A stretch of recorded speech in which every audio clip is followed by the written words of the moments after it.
Shalom, Assalamualaikum warahmatullahi wabarakatuh. Salam sejahtera bagi kita semua. Om Swastiastu, Namo Buddhaya, salam kebajikan.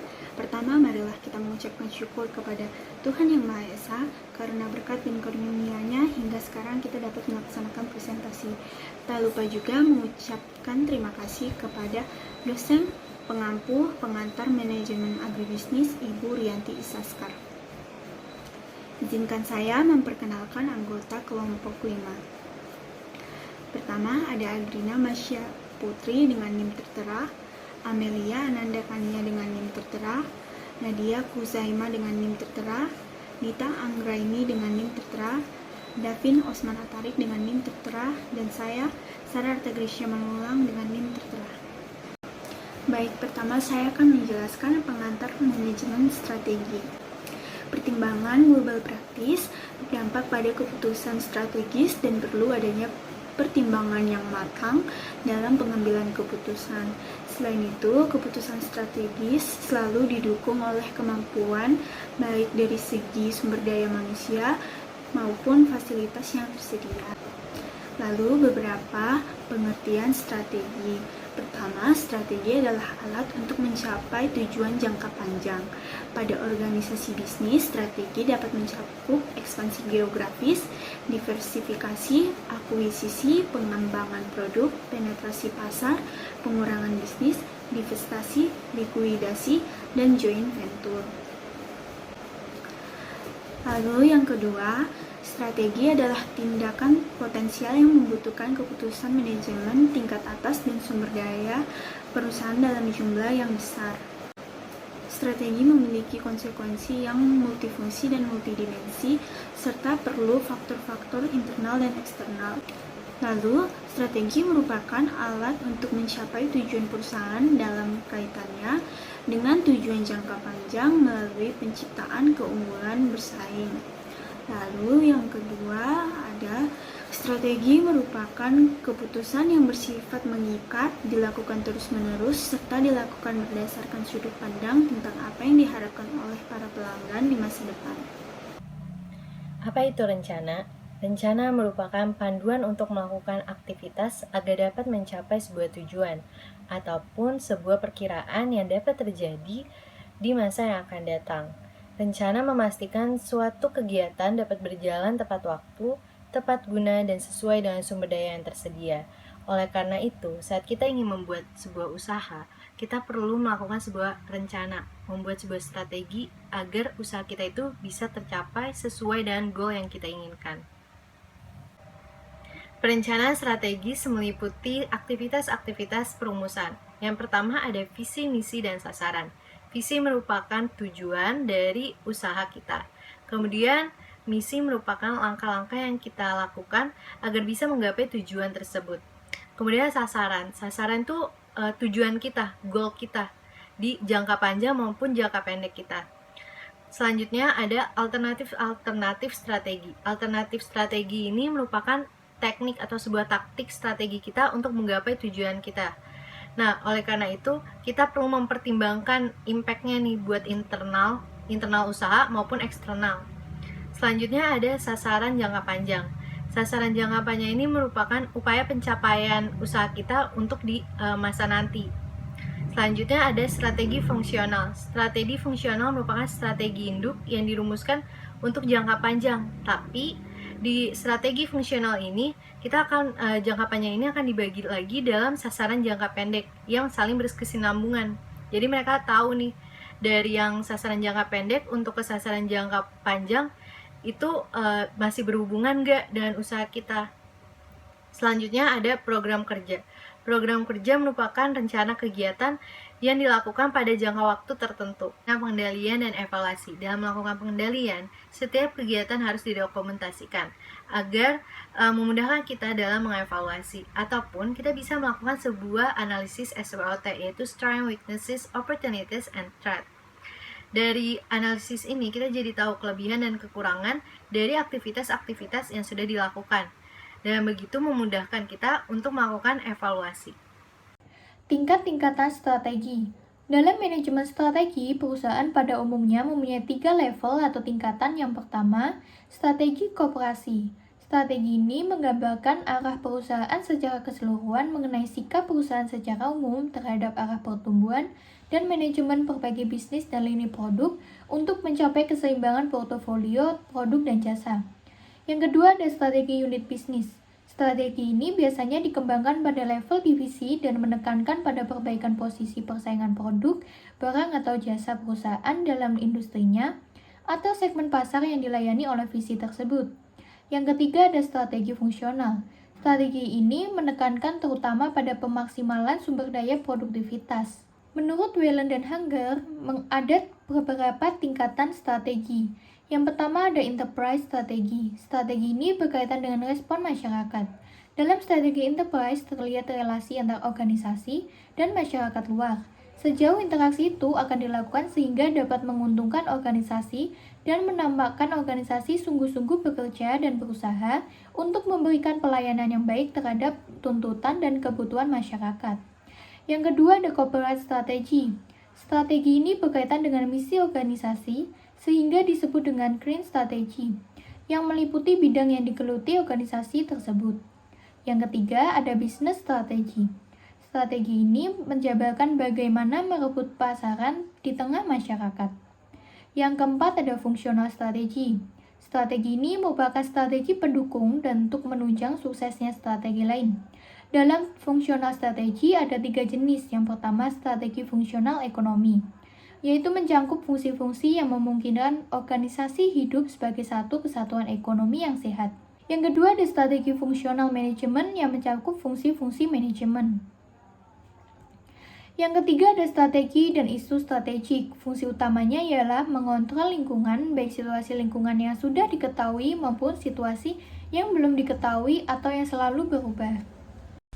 Fungsi dari manajemen strategi adalah untuk menyusun, menerapkan, dan mengevaluasi keputusan dan tindakan yang dapat digunakan untuk menginformasikan serta mengimplementasikan strategi yang memiliki daya saing yang tinggi yang sesuai dengan perusahaan maupun lingkungan untuk mencapai suatu tujuan. Adapun tujuan manajemen strategis memberikan arah jangka panjang perusahaan yang bakal dicapai, membantu perusahaan beradaptasi pada setiap perusahaan, membuat kinerja perusahaan menjadi lebih efektif, meninjau ulang kelebihan dan kelemahan, serta mencermati peluang dan ancaman bisnis perusahaan.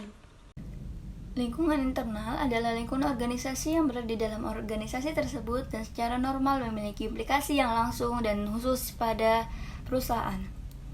Lingkungan internal menggambarkan kualitas dan kuantitas sumber daya manusia, visi, finansial perusahaan, dan juga memperkirakan kekuatan dan kelemahan struktur organisasi maupun manajemen perusahaan. Lingkungan internal perusahaan atau organisasi menggambarkan kondisi sebagai berikut. Yang pertama ada manajemen. Manajemen merupakan lingkungan internal yang memiliki peran agar tujuan organisasi dapat dicapai secara efektif dan efisien. Manajemen mencakup seni mengenai pola kepemimpinan, pembagian tugas, standar kerja, serta kemampuan dalam menghadapi resiko. Yang kedua ada keuangan atau akuntansi.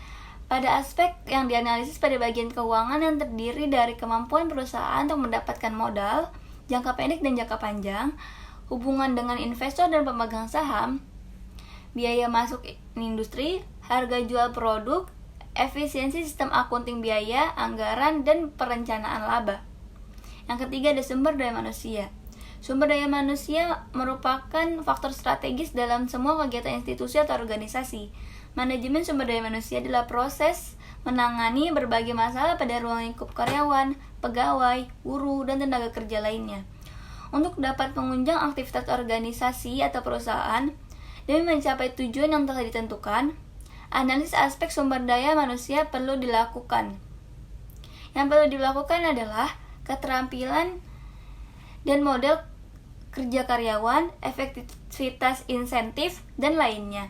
Yang keempat ada sumber daya lain, ketersediaan dan kepemilikan sumber daya pendukung lain seperti modal, ketersediaan air bersih, lingkungan, daya dukung cuaca dan iklim.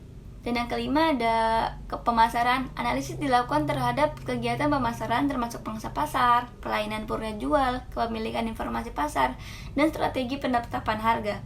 Yang keenam ada sistem informasi. Kinerja penerjemahan sistem informasi berhubungan dengan ketepatan waktu dan akurasi informasi tentang produksi penjualan. Yang ketujuh ada produksi. Kinerja bagian produksi operasi perusahaan dapat dilihat dari efisiensi, efektivitas, dan produktivitas. Yang kedelapan ada fasilitas. Fasilitas mencakup kelengkapan peralatan yang diperlukan dalam aktivitas perusahaan, baik fasilitas inti yang digunakan dalam produksi ataupun fasilitas penunjang lain yang terkait dengan efektivitas lingkungan kerja. Yang kesembilan ada lokasi. Memilih peran penting dalam mempertimbangkan kondisi keterjangkauan pasar serta bahan baku, kemudahan dalam perizinan usaha, tingkat upah tenaga kerja, dan lain-lain. Yang ke-10 ada penelitian dan pengembangan. Berfungsi sebagai bagian penyedia informasi, baik internal maupun eksternal. Yang ke-11 ada analisis rantai nilai. Analisis rantai nilai merupakan analisis mengenai aktivitas yang saling berhubungan dalam memproduksi, mendukung, mendistribusikan produk pada suatu perusahaan. Terdapat 3 pertimbangan penting dalam tahap analisis rantai nilai. Yang pertama adalah misi utama perusahaan perlu mempengaruhi pilihan aktivitas yang akan diteliti secara rinci oleh manajer. Yang kedua, sifat dari rantai nilai dan relatif pentingnya aktivitas dalam rantai nilai tersebut bervariasi dari satu industri ke industri lain. Yang ketiga, relatif pentingnya aktivitas rantai nilai dapat bervariasi sesuai dengan posisi perusahaan. Yang ke-12 adalah pengalaman. Pengalaman merupakan kemampuan khusus atau keahlian yang dimiliki perusahaan yang dapat dipergunakan sebagai salah satu bahan keunggulan kompetitif. Yang ke-13 ada produk. Meliputi keunggulan kompetitif produk yang dapat dinilai dari unsur atribut produk, garansi, kesesuaian harga dengan pasar, estetika, dan persaingan produk sejenis. 14 ada citra perusahaan. Tugas perusahaan dalam membentuk citranya adalah dengan mengidentifikasi citra seperti apa yang ingin dibentuk di mata publik yang dapat dipergunakan sebagai daya tarik dan daya saing perusahaan dalam strategi pemasaran bahkan saat kondisi kritis. Yang ke-15 ada perizinan dan AMDAL. Perizinan dan AMDAL digunakan suatu usaha dalam rangka ketaatan dalam kebijakan hukum dan pemerintah mengenai dasar pertimbangan untuk pengambilan keputusan kelayakan atau ketidaklayakan rencana usaha. Yang kedua ada analisis lingkungan eksternal. Analisis lingkungan eksternal adalah pemindaian terhadap lingkungan operasi eksternal perusahaan yang tujuannya untuk mengidentifikasi peluang dan ancaman strategis dalam lingkungan operasi perusahaan yang berpotensi mempengaruhi perusahaan. Analisis ini menekankan pada identifikasi dan evaluasi tren serta kejadian yang berada di luar kendali perusahaan. Lingkungan eksternal terdiri dari sekumpulan kekuatan yang timbul dan berada di luar jangkauan perusahaan dan terlepas dari situasi operasional perusahaan.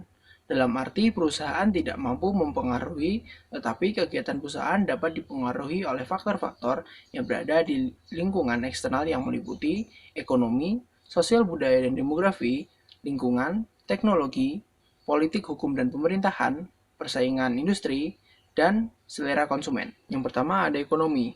Ekonomi meliputi berbagai faktor yang mempengaruhi daya beli konsumen dan iklim berbisnis suatu organisasi. Perekonomian berkaitan dengan bagaimana sebuah organisasi memproduksi, mendistribusikan, dan mengkonsumsi barang dan jasa, seperti dari segi upah, tenaga kerja, inflasi, perpajakan, suku bunga, dan harga barang atau jasa yang dikelola. Yang kedua ada sosial budaya dan demografi. Kondisi sosial yang berubah-ubah dapat mempengaruhi kinerja organisasi, yang mana harus diantisipasi. Selain itu, lingkungan juga berpengaruh terhadap kebutuhan pelanggan dan mempengaruhi jumlah dari seluruh potensi pangsa pasar yang ada. Aspek-aspek sosial ini antara lain sikap, gaya hidup, adat istiadat dan kebiasaan dari orang-orang di lingkungan eksternal perusahaan, kondisi kultural, ekologis, demografis, religius, pendidikan, dan etnis. Yang ketiga ada lingkungan. Faktor lingkungan berkaitan dengan aktivitas atau rencana bisnis dan memiliki pengaruh terhadap keputusan pembeli. Kondisi lingkungan yang sulit diprediksi, perubahannya memiliki dampak cukup besar dalam usaha, terutama pada usaha kecil, menengah, dan usaha pertanian, perkebunan, perikanan, serta kelautan. Faktor iklim dan cuaca masih sangat dibutuhkan sebagai sarana pendukung produksi. Selain itu, dampak aktivitas usaha yang mengandung limbah dan sisa produksi yang tidak ramah lingkungan cenderung menjadi salah satu faktor penghambat bagi usaha lainnya. Yang keempat, ada teknologi. Faktor teknologi merupakan segala hal yang terkait dengan perkembangan teknologi dan informasi yang berpengaruh terhadap kelangsungan bisnis. Ciri organisasi bisnis yang mengikuti perkembangan teknologi dapat dilihat pada produk yang dihasilkan atau pada cara operasinya. Beberapa hal penting yang perlu diperhatikan terkait perkembangan teknologi adalah kecepatan transfer teknologi oleh para pekerja, waktu keusangan sebuah teknologi, serta harga teknologi yang akan dipakai. 5. Politik, hukum, dan pemerintahan. Kebijakan-kebijakan pemerintah yang mengatur jalannya proses bisnis merupakan faktor penting dalam mempertimbangkan kebijakan yang akan diambil oleh organisasi. Karena itulah, pemetaan peluang bisnis juga harus memperhatikan kondisi politik sebuah pemerintahan, sehingga nanti tidak terjadi benturan di kemudian hari. Beberapa hal yang harus diperhatikan terkait kebijakan politik adalah undang-undang tentang lingkungan dan perburuhan, peraturan tentang perdagangan luar negeri, stabilitas pemerintahan, peraturan tentang keamanan dan kesehatan kerja, dan sistem perpajakan. Yang keenam, ada persaingan industri, yang meliputi banyak bentuk persaingan, yaitu persaingan merek, persaingan industri, persaingan bentuk, serta persaingan generik. Yang ketujuh, ada selera konsumen.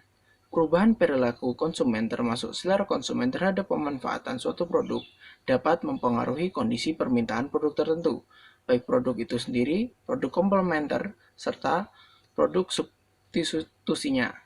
Selera konsumen sangat beragam dan menjadi tantangan bagi setiap pelaku usaha karena pada pasar global tersedia banyak alternatif produk yang dapat dipilih secara bebas oleh konsumen. Contoh dari selera konsumen ini yaitu permintaan es semakin tinggi di musim panas, karena selera masyarakat yang berubah menginginkan sesuatu yang dingin untuk mengatasi panas pada musim itu. Contoh lain yaitu permintaan model baju berubah karena selera masyarakat berubah mengikuti mode atau tren yang ada. Sekian presentasi dari kelompok 5, mohon maaf bila ada salah kata dan kurang. Sekian dan terima kasih.